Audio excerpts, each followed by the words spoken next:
বর্তমানে একটি মসজিদের দিকে দেখলে বা লক্ষ্য করলে আমরা দেখতে পাই যে মসজিদে আগের তুলনায় অনেক মুসল্লি কমে গেছে।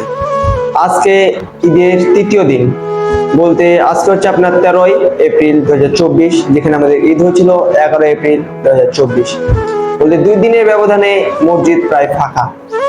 বর্তমানে আমরা মুসলিম এমন জাতি যে রমজান হচ্ছে আমাদের জন্য একটি ধৈর্যের মাস, যেখানে আমাদের প্রস্তুতি নেওয়া হয় বা ট্রেনিং দেওয়া হয় যাতে আমরা সারা বছর ভালোভাবে কাটাতে পারি।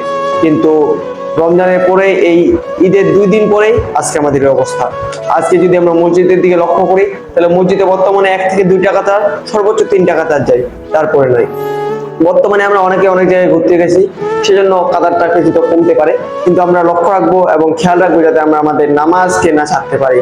নামাজ যেন আমাদের থেকে দূরে না চলে যায়, যাতে আমরা নামাজকে দূরে না ফেলে দেই। একটা কথা মাথায় রাখবো, নামাজকে বলো না কাজ আছে, কাজকে বলো আমার নামাজ আছে। যাই হোক বন্ধুরা, আমি যে বিষয়টা নিয়ে আজকে আলোচনা করব সেটি হচ্ছে আমাদের বাসা যেহেতু ন্যাকমরদ, তো ন্যাকমরদ মাজার শরীফ আপনারা অনেকেই চিনেন, যেহেতু আমার ভিডিও আপনারা দেখেন। তো ন্যাকমরদ মাজার শরীফে বার্ষিক ইছালে সব হবে আগামীকাল, বলতে কালকে কিংবা রবিবার 14 এপ্রিল রবিবার ও 15 এপ্রিল সোমবার, এই 2 দিন ইছালে সব হবে। তো আপনারা অবশ্যই আসবেন, আমি আমাদের জলসা লিফলেটটা দিয়ে দিচ্ছি ভিডিওর পাশে। ওকে, তো আপনারা দেখতে পাবেন কে কে আছে এখানে এবং কিভাবে হবে এটা আপনারা আসে অবশ্যই দেখে যাবেন ইনশাআল্লাহ। তো ভিডিওটি ভালো লাগলে অবশ্যই লাইক করবেন, শেয়ার করবেন এবং আপনাদের সবাইকে জানানোর সুযোগ করে দিবেন যাতে তারা এই ইচ্ছালে সবাই আসতে পারে। ধন্যবাদ। আসসালামু আলাইকুম রহমতুল্লাহ। দেখা হবে অন্য কোনো ভিডিওতে।